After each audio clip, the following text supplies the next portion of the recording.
When you hear this sound, it's time to turn the page.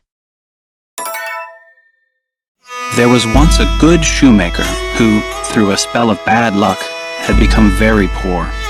Finally, he had just enough leather to make one last pair of shoes.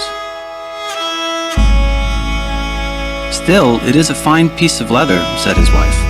"As soft as butter, yet as strong as your hands. Tonight, dear wife, I will cut the leather," said the shoemaker, "and first thing in the morning, I will sew the shoes."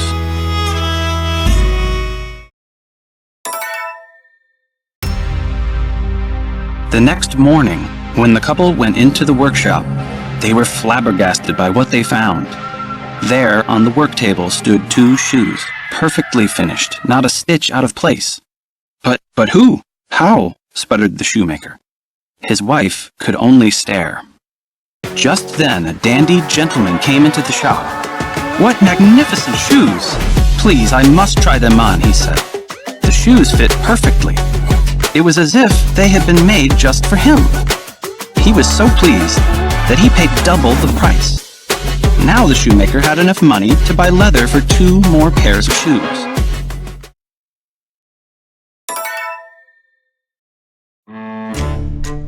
Again that evening, the shoemaker cut out the leather for the shoes and went to bed. And once again in the morning, there were the shoes, finished.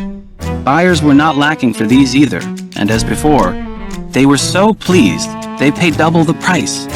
Now the shoemaker had enough money to buy leather for 4 more pairs of shoes. The next morning, just as before, there were the shoes already made.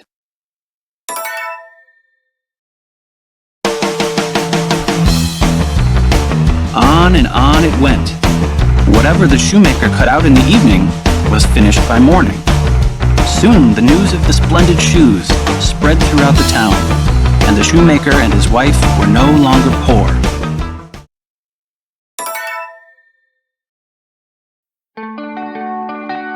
One evening, not long before Christmas, as the shoemaker cut more leather for shoes, his wife spoke. "Dear husband, who has made us so rich?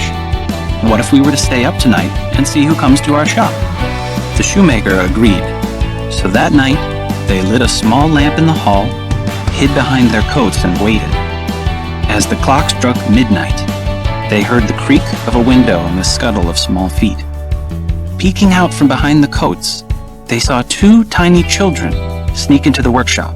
They were poorly shod, and they wore only raggedy sacks for warmth. "Elves!" the shoemaker's wife whispered.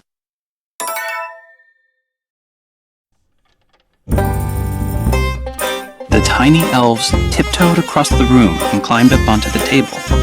Then, humming and whistling, they began to stitch and sew and hammer so quickly with their little fingers that the shoemaker and his wife could not believe their eyes.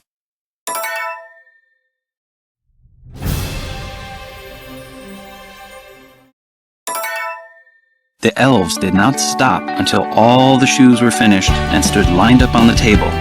Sturdy riding boots, delicate slippers, featherlight dancing shoes, and heavy clogs for work.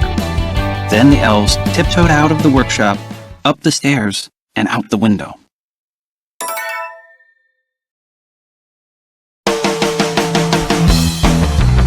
The next morning, the wife said, "The little elves have made us rich. We must give them something in return. They run around with so little on, they must be freezing. I will make a warm dress, coat and pants, and knit them each a pair of stockings. And I shall be happy to make them each a pair of fine shoes," said the shoemaker.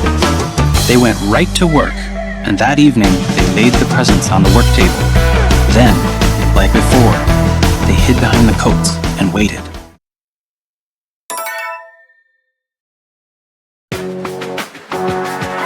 At midnight, the elves quietly slipped into the shop, ready for another night's work.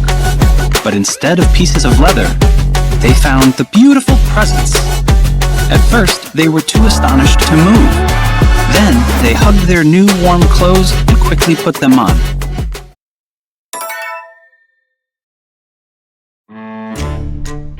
When they were dressed, they leaped and bounced around the room, singing, "Now we're elves so fine to see, no longer cobblers we will be." They jumped over chairs, raced around the shop, and finally ran out the door. The click and clack of their new shoes echoed through the streets.